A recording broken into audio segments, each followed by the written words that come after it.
27살 먹은 대한민국의 미성숙한 청년에 대해서 한번 얘기해 볼 건데요. 누구 얘기죠? 남경필 지사 아들이 네. 예전에 성범죄 전과도 있는 걸로 알고 있는데 군대에 있을 때. 네, 이번에는 마약 혐의로 네. 기소가 됐다가 이번에 집행유예로 석방이 되었죠. 지금 관련해서 많은 시민분들이 분노를 표출하고 계시죠? 이 사람이 필로폰을 그냥 한 것도 아니고 이거를 밀수해서 제3자에게 팔려는 정황까지 보였는데도 네. 재판부에서는 필로폰을 우리가 알지 못한 필로폰까지 스스로 제출했으며 뭐 반성을 하고 있으며 뭐 그런 얘기를 하면서 이제 집행유예를 때린 거예요. 네. 이제 이 사람이 이제 27인데 네. 미성숙하다 뭐 이런 얘기가 통할 나이 같지는 않고요. 네. 뭔가 저는 이런 법조계의 봐주기 수사, 눈치 보기 이런 게 너무 마음에 안 드는데 그래서 오늘 가져와 봤는데 이런 부분을 보면은 미성숙한 청년 그리고 반성을 하고 있다. 뭐 이런 식으로 딱 봐도 얼토당토하는 이유로 이 사람이 집행유예가 된 거잖아요. 이런 잣대가 다른 사람에게도 적용되는지가 참 궁금해요. 아니 근데 솔직히 일반인이었으면 이거 어마어마하죠. 그리고 이게 필로폰이 10g이면 거의 200명이 중독될 수준이래요.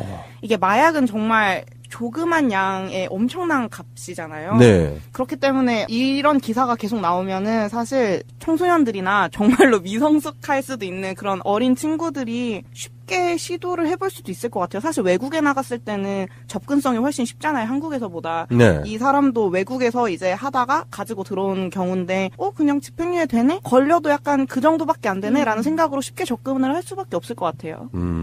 그리고 미성숙한 27살 청년이 필로폰을 10g 살 돈은 대체 어디서 났을지 참 궁금해져요. 어마무시하죠. 그렇죠. 네. 진짜 이거 말도 안 되는 판결이죠. 그리고 이 마약 유통을 하는 게 더 중재라고 저는 알고 있거든요. 그럼요. 예, 왜냐면은 이제 자기 혼자 뽕에 취하는 거야. 그 사람 개인적인 문제로 끝날 수도 있지만 마약을 유통시킨다는 거는 수많은 범죄를 양산할 수 있는 그런 모습이기 때문에 엄청나게 위험한 짓을 한 건데 이건 국가적으로 위험한 짓이잖아요. 그럼요. 근데 이런 사람이 집행유예로 풀려난다? 이건 진짜 문제가 있는 거죠. 그리고 속옷에 숨겨서 왔다는데 주도면밀해. 이거를 가지고 근데 너무 네. 너무 그렇게까지 해서 가져오고 싶었을까 하는 생각이 좀 들긴 하네요. 근데 사실 그게 또 돈도 되고 약을 하는 사람들은 끊을 수가 없으니까 네. 뭐 똥구멍에 쑤셔 박아서라도 숨겨오려면 숨겨올 것 같아요. 뭐 이렇게 삼켜서도 오고 막 그런 네. 데잖아요. 근데 이런 식으로 쉽게 할 거면 그냥 합법화 시키지. 이런 사람들만 봐주고 이게 죄송해요. 근데 양세병님처럼 그런 생각을 할 수밖에 없어요. 뭐 누구는 봐주고 누구는 강하게 처벌받고 한다면 이거 법 자체의 형평성 자체가 진짜 엄청나게 욕을 먹고 있는데 최근에도 이재용 집행유예 관련해가지고 지금 뭐 전 국민적으로 지금 분노를 하고 있잖아요. 예, 그래가지고 이제 뭐 트위터상에 이런 얘기도 떠돌아요. 이건희 아들은 삼성의 아들이라 집행유예. 남경필 아들은 도지사 아들이라 집행유예. 이러다가 박근혜는 박정희 딸이라고 집행유예 받는 거 아니냐라고 하는 그런 풍자의 목소리도 나오고 있습니다. 예전에 김무성 사위도 네. 집행유예 받고 풀려났잖아요. 마약 혐의 있었는데. 그때 김무성 사이도 대단했어요. 15여 차례 투약을 했는데도 2년 동안. 그것도 코카인. 센 거. 너무 세다. 예, 그랬는데도 그렇게 집행유예로 풀려나온 과거의 우리 사법부, 재판부를 본다면 또 생각해보니까 그렇게 놀랄 일도 아니긴 해요. 맞아요. 사실 이제 이런 기사가 지겨울 정도예요. 연예인도 정말 많이 나오잖아요. 사실 대마초 이런 거는 연예인도 정말 많이 나오고 반입을 해서 자기가 핀 것까지는 많이 나오는데 연예계에서도 이렇게 막 사서 누구한테 팔려고 네. 했던 정황이 보이는 경우는 굉장히 드문 걸로 알고 있는데 김무성 사위도 되팔려고 맞아요. 꽤 많이 들고 있었던 예, 걸로 유통시키려고 하는 정황이 있었죠. 그때 사실 유통이 이명박 아들 장남이죠. 이시영한테까지 유통이 뻗쳤었다는 찌라시가 돌았었거든요. 네. 네. 뭐 관련한 근거를 또 올리시는 분들도 많았어요. SNS상에. 죄 지은 사람들이 죄값을 안 치르는데. 그리고 이제 필로폰이라는 약물 자체가 저희 또 약물에 관해서 전에 방송을 한번 저희도 나갔었지만은 필로폰이 일본에서 전쟁 시대 때 굉장히 많이 쓰던 거고 그 이후에 남아있는 공장들 대부분이 일본에 있었어요. 네. 그래서 이게 일본하고 굉장히 연관이 깊은 마약이고 아까 말씀하신 코카인 같은 경우에는 이제 미국 쪽하고 남미 미국 네, 뭐 그쪽이요. 그쪽하고 관련이 있죠. 예. 네. 그러니까 일본하고 관련 있는 마약을 했다고 하는 게 왜 그런지는 모르겠지만 이번에 정석원 같은 경우도 그렇고 네. 필로폰이 꼭 끼죠. 예전에 히로폰 뽕쟁이로 유명해진 네. 박지만도 있고 네. 네. 항상 거기 필로폰이 끼더라고요. 누군가 이렇게 자료 올려주셨는데 방금 말씀하셨는데 박지만도 27살에 첫 뽕을 했다고 네, 그런 얘기가 나오네요. 저는 27살 때 시민운동을 시작했죠. 네, 그렇죠. 네, 전 27살에 결혼을 해서 내 가정을 꾸리겠다라는 그런 강한 의지로 열심히 일을 했던 기억이 나거든요. 목표를 뚜렷이 하고 뭐 일하는 분야에 있어서 진짜 한번 전문가가 되던지 진짜 이 분야에서 밀리면 나는 이제 내 인생 끝이다라고 생각하고 열심히 살았던 그런 기억이 나는데 유명인들 그분들의 27살을 한번 보자면 일단 문재인 대통령은 27세에 사시 합격을 했대요. 예, 그리고 이제 이정희 전 의원 계시죠. 그분 같은 경우도 27살에 사시 합격. 예, 그런데 박근혜는 27살에 소녀가장이 돼버립니다. 네. 갑자기 청와공에서 쫓겨나는 27살 소녀가장이 돼서 소녀가장 코스프레를 했죠. 예, 재산이 몇백억에 달하는 소녀가장이 됐고, 그리고 아까도 말씀드렸지만 박지만은 27살에 첫 뽕을 했다고. 그리고 그 두 명의 아버지죠. 박정희는 27살에 독립군 토벌을 하셨다네요. 네. 네, 집안 자체가 아주 못 갔네요, 진짜. 네, 하여튼 뭐 풍자적으로 얘기를 드려봤는데 지금 이런 부분들 때문에 나오는 게 결국에는 진짜 권력 있는 자, 돈 가진 자들을 위한 세상, 그들을 위한 재판, 사법 그런 게 아닌가라는 상대적 박탈감이 묻어나는 그런 청년들의 목소리가 많이 나오더라고요. 사실 상대적 박탈감도 박탈감인데 네. 그런 정치 권력이나 경제 권력에 사법부가 휘둘리고 있다라는 네, 사실을 다시 한번 깨닫는 거잖아요. 네 그렇죠. 그래서 그 사법부에 대한 신뢰 자체도 되게 많이 하락하고 있는 것 같아요. 네. 그래서 진짜로 사법부 내에 있는 사법 적폐 세력들, 그 적폐 세력들을 축출을 해야 된다. 진짜 그 일이 시급하다. 그런 부분을 보여주는 것 같아요. 사실 이게 언론도 이거에 대해서 많이 좀 실망감을 또 다시 안겨주는 게 언론에 실망할 게 남아있어요? 이게 남경필 아들 문제 판결과 네. 그 정석원 연예인 정석원 마약 문제가 딱 같이 터졌는데 네. 이게 비중을 다룰 때 이제 같게라도 다뤄주든가 정석원에 대한 거 굉장히 심도 있게 다뤄주고 네네. 뭐 돌도 안 된 아기를 뭐 두고서 뭐 호주로 해외여행을 가서 뭐 몇 명하고 뭐 했고 뭐 그런 걸 이제 자세하게 네네. 보도를 하는 것도 있고 그거에 대한 결과인지는 모르겠지만 이제 실시간 검색어에도 계속해서 1위가 지금 정석원이지 네.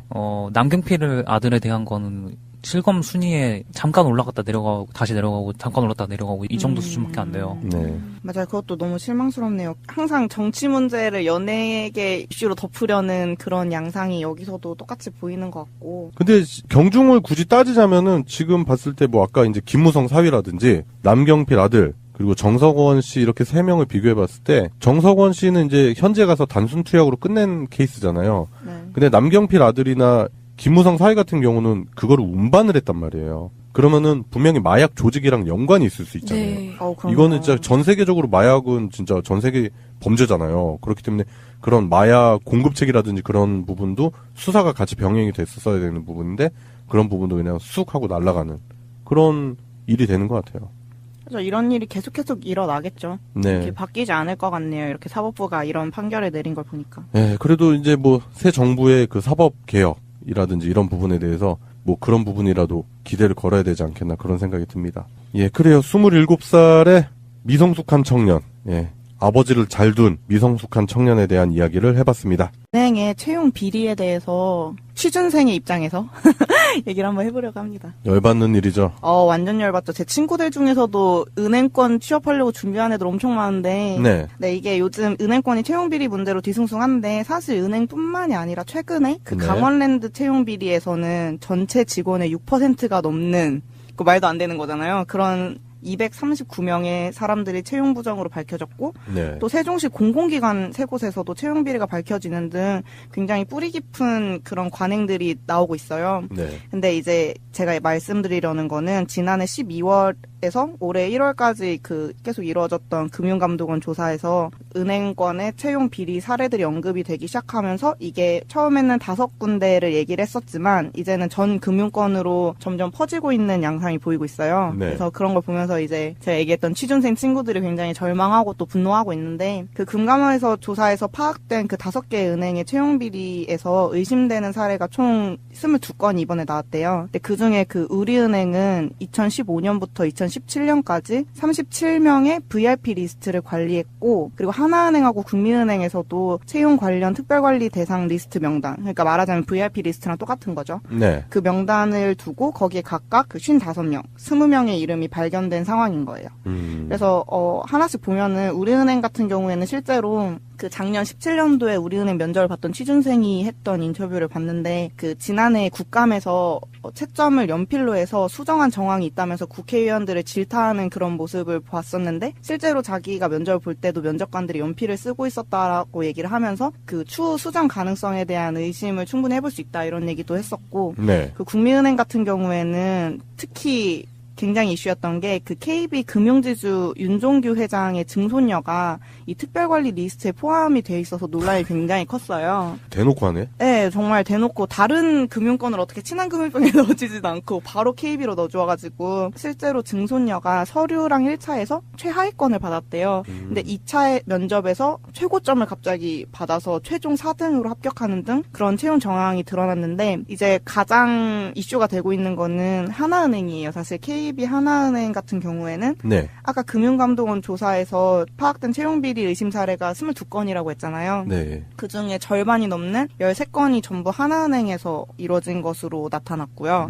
그래서 그중에 6건은 그 청탁에 따른 그 채용 비리였고, 그 나머지 7건이 특히나 더 학생들이 분노하는, 취준생들이 분노하는 지점인데, 그 7건들이 스카이 출신의 학생들을 합격시키기 위해서 면접 점수를 조작하고 원래 탈락권이었던 그 서울대, 연세대, 고려대, 그리고 미국의 위스콘신대 출신자 7명을 합격시킨 다음에 명지대 등 다른 대학 출신의 7명을 떨어뜨렸대요. 그러니까 여기에서 이제 확 열이 확 받네요, 진짜. 그러니까 금수저들만 합격시켜주는 그런 거는 조금 화가 나긴 하지만 뭔가 여태까지 해오던 그런 게 보이잖아요. 근데 당장 자신의 일이 될 수 있다고 생각하는 이 학벌로 인한 네, 학벌 족벌이지 뭐 이제. 네, 그래서 은행이 이제 이런 거에 대해서 반박만 하고 있고 반성을 하나도 하고 있지 않은 모습에 더 이제 열이 받는 거죠. 예, 이 방송을 드시는 애청자분들께서 이제 K2B 하나은행을 애용하시는 분들이 계시다면 예금 다 빼버리세요.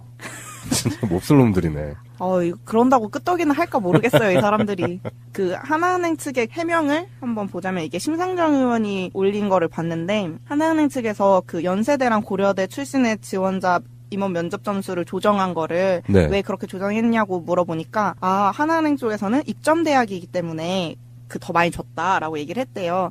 근데 사실 알고 보니까 연세대는 하나는 입점대학이 아니었던 거예요. 뭐야. 그리고 탈락시킨 지원자 출신 학교인 그 명지대가 오히려 주거래 은행이었던 거예요.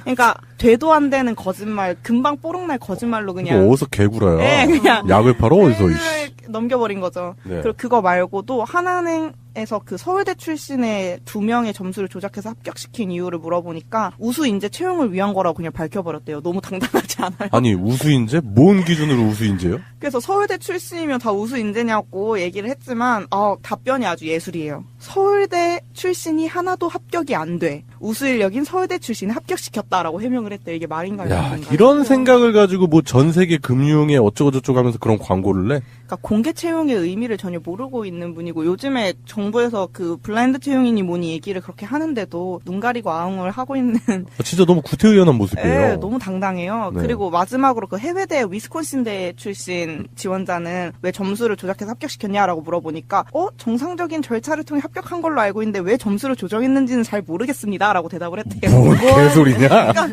관계자가 도저히 말이 안 통하는 상태? 그냥 예전에 그거 같아요. 술은 마셨지만 음주운전 네. 아니다. 뭐 그런 의미. 예. 그래서 취준생들이 굉장히 이걸 들으니까 더 화가 나는 거예요. 이런 사람들한테 지금 뽑히려고. 아니 그 사과를 해야 되는 상황이잖아요. 어떻게 네, 보면. 근데 그럼요. 변명이라고 대놓는 게 다 진짜 엉망진창이네요. 네. 예. 진짜 기만하는 느낌 들어요. 맞아요. 그리고 이게 8일부터 그래서 압수수색이 진행이 되고 있거든요. 네. 근데 이제 9일날 검찰이 하나은행 인사 담당자 수척에서 그 윗선의 지시를 암시하는 메모를 또 확보를 했대요. 이게 아직 밝혀지진 않았는데 거기에 장 이렇게 써 있고 합격 이렇게 써 있었대요. 그러니까 이게 만약에 특정 인물 장 뭐뭐의 그런 특정 인물의 합격을 뜻하는 거라면 이게 증거가 확실해지면서 그 비리 의혹이 아니라 완전 비리로 이제 들어갈 수 있는 부분인데 제가 아까 얘기했던 그 6건의 청탁의 사례에서 이제 증거가 확실해지는 거거든요. 그래서 이거 수사에 대한 거를 기다리고 있고 그래서 제가 하고 싶은 말은 5군데 이상의 더 많은 은행들에서도 이런 일이 있을 거고 그 은행을 넘어서 굉장히 많은 회사에서 이런 일이 있을 거잖아요. 근데 이런 거를 아직도 관행이란 이름으로 그냥 원래 해오던 거니까 괜찮다라는 식으로 넘어가는 이 태도가 굉장히 바뀌어야 된다고 생각을 하고 저도 어느 회사인지는 얘기할 수 없지만 저희 학교에 대기업에 조금 높은 분에 있으신 분이 소규모로 네. 멘토링처럼 한번 왔었어요. 이렇게 질의응답도 할 수 있게 특강이 왔었는데 그때 그 회사에 어떻게 들어가면 좋을까요?라고 물어본 친구한테 앞으로 한 몇 년간은 지원을 하지 말아라. 이래서 왜 지원을 왜죠? 이랬더니 다 정해져 있다라고 얘기해요. 내정자. 네. 그래서 다여수자가 아니면 지원을 하지 말아라. 어차피 뽑히지 않는다. 이미 다 내정돼 있다라고 얘기를 했거든요. 그거를 이제 실제로 듣고 나니까 와 이거를 진짜 아무렇지 않게 취준생 졸업반이었거든요. 저희가 졸업반 친구들한테 얘기를 해줄 정도면 이게 얼마나 뿌리 깊은 관행이고 얼마나 그렇게 아무렇지 않게 다들 행하고 있는 짓인지를 알겠더라고요. 저희 같은 경우 저도 그런 경험을 많이 해봤는데 이제 직업 분야가 이제 좀 되게 어떻게 보면은 넓이가 그렇게 넓은 분야가 아니다 보니까 면접 보러 가면은 그런 얘기해요. 내정자 누구다. 그러니까 우린 다 들러리다 이런 식으로 해서 제가 면접을 한 20몇 번을 봤는데 거의 다 그런 식으로 들러리를 섰죠. 실력이 그렇게 제가 빠지는 편은 아니었거든요.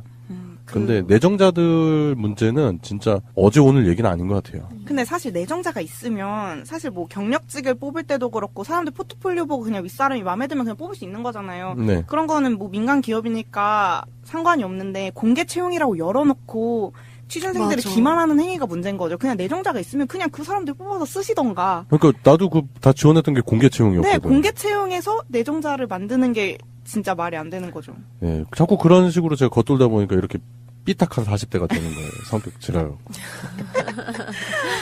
저희가 금수저가 아니라서 그래요. 네, 뭐 하여튼 이런 식으로 자꾸 뭔가 사회적으로 위화감을 조성하는 거잖아요. 결국에는 자기들만의 세계를 구축하겠다. 엘리트 패권주의 뭐 이런 거 뭐 여실히 보여주는 그런 사태인 것 같네요. 이것도 어떻게 보면 약간 갑질의 한 형태이지 않을까 이런 생각도 맞아. 해요. 그러니까 그런 경험으로 인해서 상실감을 느낄 청년들은 전혀 고려하지 않는 거잖아요. 네. 너네 그냥 들러리 서 우리는 이런 공개 채용이라는 예쁜 이름이 필요해 라는 거잖아요. 그렇죠. 네. 그 학습된 무기력이라는 말을 뉴스에서 봤는데 그게 굉장히 와닿더라고요. 청년들이 지금 학습된 무기력에 빠져 있다, 우울하다라는 얘기를 하는데 계속해서 이렇게 떨어지는 친구들이 이런 기사를 보면 또다시 그렇게 무기력에 빠져 있지 않을까 걱정이 되기도 하네요. 이 정도 됐으면 이제 하나은행 막 불매운동 이런 것도 좀 일어나고 해야 되는데 사실 불매운동 이랄 것도 없이 변명을 그따위로 하는 회사를 믿을 수 있는 소비자가 그렇죠. 전 네. 진짜 신뢰감이 확 떨어지는데요. 기업에 대한. 뭐 제가 그쪽에다 예금이 있거나 그런 건 아닌데 주거래 은행도 아니긴 하지만 저런 은행을 믿고 과연 돈을 맡길 수 있는지 아니면 투자를 할 수 있는지 그런 부분부터 뭐 한번 곱씹어 볼 만한 일인 거. 12월에서 올해 1월까지 그 계속 이루어졌던 금융감독원 조사에서 은행권의 채용 비리 사례들이 언급이 되기 시작하면서 이게 처음에는 5군데를 얘기를 했었지만 이제는 전 금융권으로 점점 퍼지고 있는 양상이 보이고 있어요. 네. 그래서 그런 걸 보면서 이제 제가 얘기했던 취준생 친구들이 굉장히 절망하고 또 분노하고 있는데 그 금감원에서 조사에서 파악된 그 5개 은행의 채용 비리에서 의심되는 사례가 총 22건이 이번에 나왔대요. 근데 그중에 그 우리은행은 2015년부터 2017년까지 37명의 VIP 리스트를 관리했고 그리고 하나은행하고 국민은행에서도 채용 관련 특별관리 대상 리스트 명단 그러니까 말하자면 VIP 리스트랑 똑같은 거죠. 네. 그 명단을 두고 거기에 각각 그 55명, 20명의 이름이 발견된 상황인 거예요. 그래서 하나씩 보면은 우리은행 같은 경우에는 실제로 그 작년 17년도에 우리은행 면접을 봤던 취준생이 했던 인터뷰를 봤는데 그 지난해 국감에서 채점을 연필로 해서 수정한 정황이 있다면서 국회의원들을 질타하는 그런 모습을 봤었는데 실제로 자기가 면접을 볼 때도 면접관들이 연필을 쓰고 있었다라고 얘기를 하면서 그 추후 수정 가능성에 대한 의심을 충분히 해볼 수 있다 이런 얘기도 했었고 네. 그 국민은행 같은 경우에는 특히 굉장히 이슈였던 게 그 KB 금융지주 윤종규 회장의 증손녀가 이 특별관리 리스트에 포함이 돼 있어서 논란이 굉장히 컸어요. 대놓고 하네. 네, 정말 대놓고 다른 금융권을 어떻게 친환금융병에 넣어주지도 않고 바로 KB로 넣어줘가지고 실제로 증손녀가 서류랑 1차에서 최하위권을 받았대요. 근데 2차 면접에서 최고점을 갑자기 받아서 최종 4등으로 합격하는 등 그런 채용 정황이 드러났는데 이제 가장 이슈가 되고 있는 거는 하나은행이에요. 사실 KB 하나은행 같은 경우에는 네. 아까 금융감독원 조사에서 파악된 채용비리 의심 사례가 22건이라고 했잖아요. 네. 그중에 절반이 넘는 13건이 전부 하나은행에서 이루어진 것으로 나타났고요.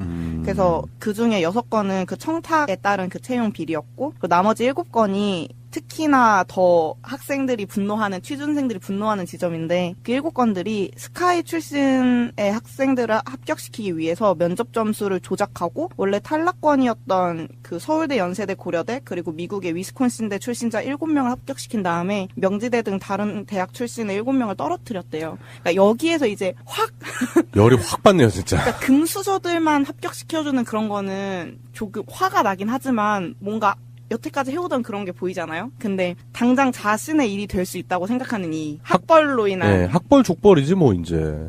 네, 그래서 은행이 이제 이런 거에 대해서 반박만 하고 있고 반성을 하나도 하고 있지 않은 모습에 더 이제 열이 받는 거죠. 예, 이 방송을 드시는 애청자분들께서 이제 KEB 하나은행을 애용하시는 분들이 계시다면 예금 다 빼버리세요. 진짜 몹쓸 놈들이네. 그런다고 끄떡이나 할까 모르겠어요, 이 사람들이. 그 하나은행 측의 해명을 한번 보자면 이게 심상정 의원이 올린 거를 봤는데 하나은행 측에서 그 연세대랑 고려대 출신의 지원자 임원 면접 점수를 조정한 있잖아요.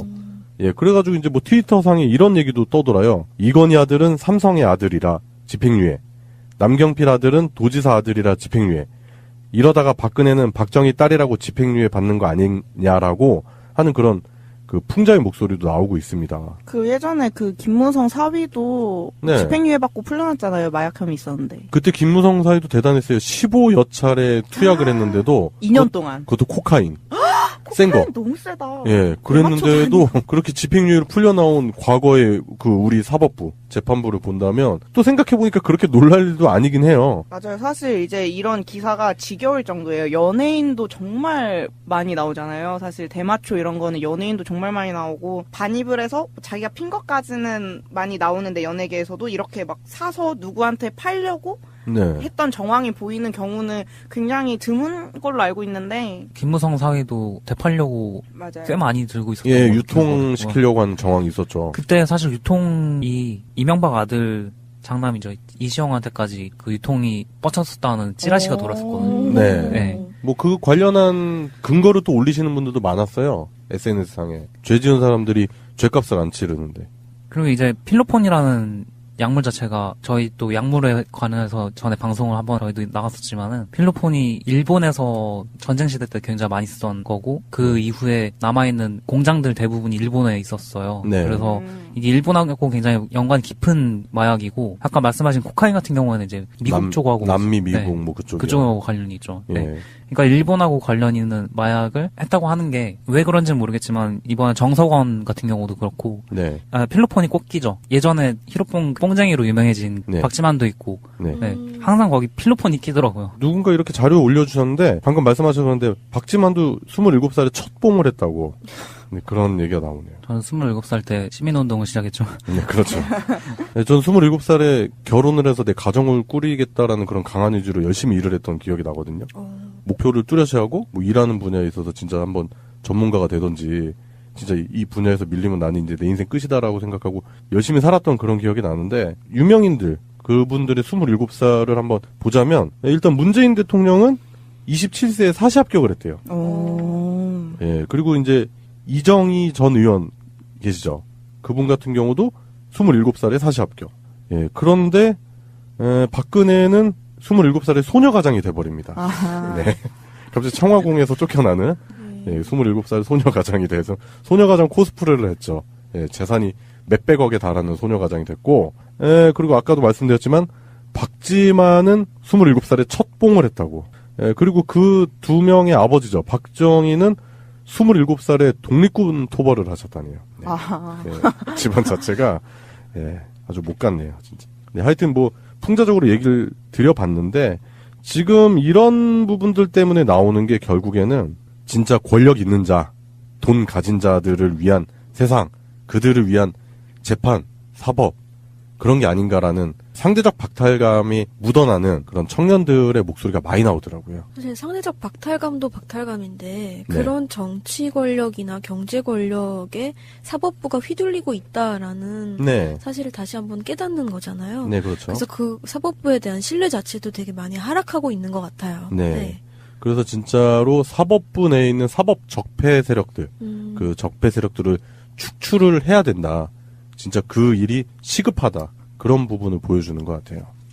사실 이게 언론도 이거에 대해서 많이 좀 실망감을 또 다시 한번 안겨주는 게 언론에 실망할 게 남아있어요? 이게 남경필 아들 문제 판결과 네. 그 정석원 연예인 정석원 마약 문제가 딱 같이 터졌는데 네. 이게 비중을 다룰 때 이제 같게라도 다뤄주든가 정석원에 대한 거 굉장히 심도 있게 다뤄주고 네네. 뭐 돌도 안 된 아기를 뭐 두고서 뭐 호주로 해외여행을 가서 뭐 몇 명하고 뭐 했고 뭐 그런 걸 이제 자세하게 네네. 보도를 하는 것도 있고 그거에 대한 결과인지는 모르겠지만 이제 실시간 검색어에도 계속해서 1위가 지금 정석원이지 네.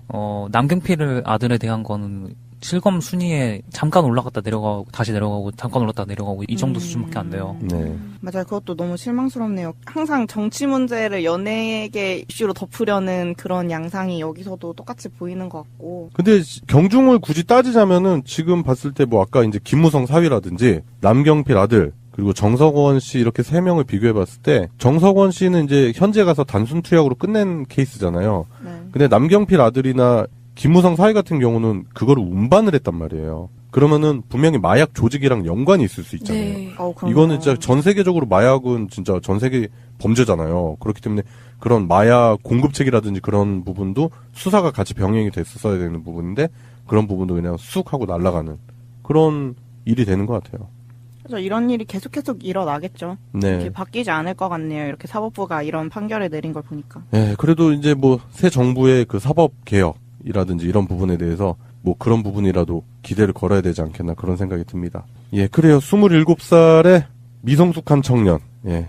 아버지를 잘 둔 미성숙한 청년에 대한 이야기를 해봤습니다. 은행의 채용 비리에 대해서 취준생의 입장에서 얘기를 한번 해보려고 합니다. 열받는 일이죠. 완전 열받죠. 제 친구들 중에서도 은행권 취업하려고 준비하는 애들 엄청 많은데 네. 이게 요즘 은행권이 채용 비리 문제로 뒤숭숭한데 사실 은행뿐만이 아니라 최근에 그 네. 강원랜드 채용 비리에서는 전체 직원의 6%가 넘는 그 말도 안 되는 거잖아요. 그런 239명의 사람들이 채용 부정으로 밝혀졌고 네. 또 세종시 공공기관 세 곳에서도 채용 비리가 밝혀지는 등 굉장히 뿌리 깊은 그런 관행들이 나오고 있어요. 네. 근데 이제 제가 말씀드리려는 거는 지난해 거를 네. 왜 그렇게 조정했냐고 물어보니까 하나은행 쪽에서는 입점대학이기 때문에 더 많이 줬다라고 얘기를 했대요.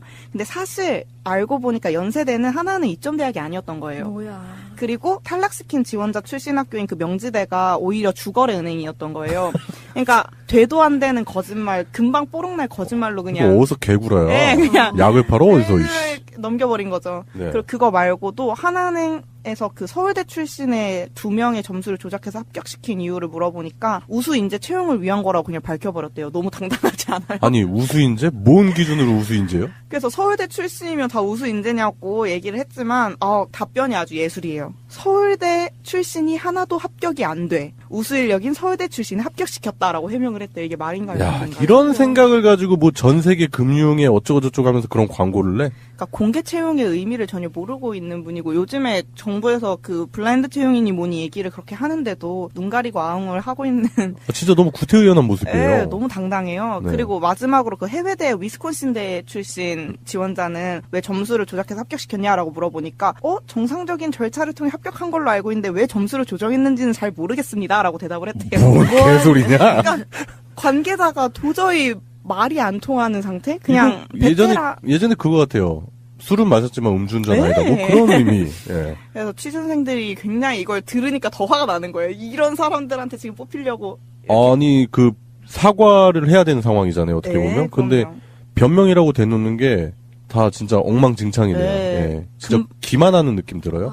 맞아요. 그리고 이게 8일부터 그래서 압수수색이 진행이 되고 있거든요. 네. 근데 이제 9일날 검찰이 하나은행 인사 담당자 수척에서 그 윗선의 지시를 암시하는 메모를 또 확보를 했대요. 이게 아직 밝혀지진 않았는데 거기에 장 이렇게 써 있고 합격 이렇게 써 있었대요. 그러니까 이게 만약에 특정 인물 뭐의 그런 특정 인물의 합격을 뜻하는 거라면 이게 증거가 확실해지면서 그 비리 의혹이 아니라 완전 비리로 이제 들어갈 수 있는 부분인데 제가 아까 얘기했던 그 6건의 청탁의 사례에서 이제 증거가 확실해지는 거거든요. 그래서 이거 수사에 대한 거를 기다리고 있고 그래서 제가 하고 싶은 말은 5군데 이상의 더 많은 은행들에서도 이런 일이 있을 거고 그 은행을 넘어서 굉장히 많은 회사에서 이런 일이 있을 거잖아요. 근데 이런 거를 아직도 관행이란 이름으로 그냥 원래 해오던 거니까 괜찮다라는 식으로 넘어가는 이 태도가 굉장히 바뀌어야 된다고 생각을 하고 저도 어느 회사인지는 얘기할 수 없지만 저희 학교에 대기업에 조금 높은 분에 있으신 분이 소규모로 네. 멘토링처럼 한번 왔었어요. 이렇게 질의응답도 할 수 있게 특강이 왔었는데 그때 그 회사에 어떻게 들어가면 좋을까요?라고 물어본 친구한테 앞으로 한 몇 년간은 지원을 하지 말아라. 이래서 왜 지원을 왜죠? 이랬더니 다 정해져 있다라고 얘기해요. 내정자. 네. 그래서 다여수자가 아니면 지원을 하지 말아라. 어차피 뽑히지 않는다. 이미 다 내정돼 있다. 예, 27살 먹은 대한민국의 미성숙한 청년에 대해서 한번 얘기해 볼 건데요. 누구 얘기죠? 남경필 지사 아들이 네. 예전에 성범죄 전과도 있는 걸로 알고 있는데 예, 군대에 있을 때. 네, 예. 이번에는 마약 혐의로 네. 기소가 됐다가 이번에 집행유예로 석방이 되었죠. 예, 지금 관련해서 많은 시민분들이 분노를 표출하고 계시죠? 이 사람이 필로폰을 그냥 한 것도 아니고 이거를 밀수해서 제3자에게 팔려는 정황까지 보였는데도 네. 재판부에서는 필로폰을 우리가 알지 못한 필로폰까지 스스로 제출했으며 뭐 반성을 하고 있으며 뭐 그런 얘기를 하면서 이제 집행유예를 때린 거예요. 네. 이제 이 사람이 이제 27인데 네. 미성숙하다 뭐 이런 얘기가 통할 나이 같지는 않고요. 네. 아, 뭔가 저는 이런 그 법조계의 봐주기 수사, 눈치 보기, 이런 게 너무 마음에 안 드는데, 그래서 오늘 가져와 봤는데, 이런 부분을 보면은 미성숙한 청년, 그리고 반성을 하고 있다. 뭐 이런 식으로 딱 봐도 얼토당토하는 이유로 이 사람이 집행유예가 된 거잖아요. 이런 잣대가 다른 사람에게도 적용되는지가 참 궁금해요. 아니 근데 솔직히 일반인이었으면 이거 어마어마하죠. 그리고 이게 필로폰이 10g이면 거의 200명이 중독될 수준이래요. 이게 마약은 정말 조그만 양의 엄청난 값이잖아요. 네. 그렇기 때문에 이런 기사가 계속 나오면은 사실 청소년들이나 정말로 미성숙할 수도 있는 그런 어린 친구들이 쉽게 시도를 해볼 수도 있을 것 같아요. 사실 외국에 나갔을 때는 접근성이 훨씬 쉽잖아요. 한국에서보다. 네. 이 사람도 외국에서 이제 하다가 가지고 들어온 경우인데 그냥 집행유예 되네? 걸려도 약간 그 정도밖에 안 되네? 라는 생각으로 쉽게 접근을 할 수밖에 없을 것 같아요. 그리고 미성숙한 27살 청년이 필로폰을 10g 살 돈은 대체 어디서 났을지 참 궁금해져요. 어마무시하죠. 그렇죠. 네. 진짜 이거 말도 안 되는 판결이죠. 그리고 이 마약 유통을 하는 게 더 중재라고 저는 알고 있거든요. 그럼요. 예, 왜냐면은 이제 자기 혼자 뽕에 취하는 거야. 그 사람 개인적인 문제로 끝날 수도 있지만 마약을 유통시킨다는 거는 수많은 범죄를 양산할 수 있는 그런 모습이기 때문에 엄청나게 위험한 짓을 한 건데 이건 국가적으로 위험한 짓이잖아요. 그럼요. 근데 이런 사람이 집행유예로 풀려난다? 이건 진짜 문제가 있는 거죠. 그리고 속옷에 숨겨서 왔다는데 주도면밀해. 이거를 가지고 근데 너무 네. 너무 그렇게까지 해서 가져오고 싶었을까 하는 생각이 좀 들긴 하네요. 근데 사실 그게 또 돈도 되고 약을 하는 사람들은 끊을 수가 없으니까 네. 뭐 똥구멍에 쑤셔 박아서라도 숨겨오려면 숨겨올 것 같아요. 뭐 이렇게 삼켜서도 오고 막 그런 네. 데잖아요. 근데 이런 식으로 쉽게 할 거면 그냥 합법화 시키지. 이런 사람들만 봐주고 이게 죄송해요. 근데 양세병님처럼 그런 생각을 할 수밖에 없어요. 뭐 누구는 봐주고 누구는 강하게 처벌받고 한다면 이거 법 자체의 형평성 자체가 진짜 엄청나게 욕을 먹고 있는데 최근에도 그 이재용 집행유예 관련해가지고 지금 뭐 전 국민적으로 지금 분노를 하고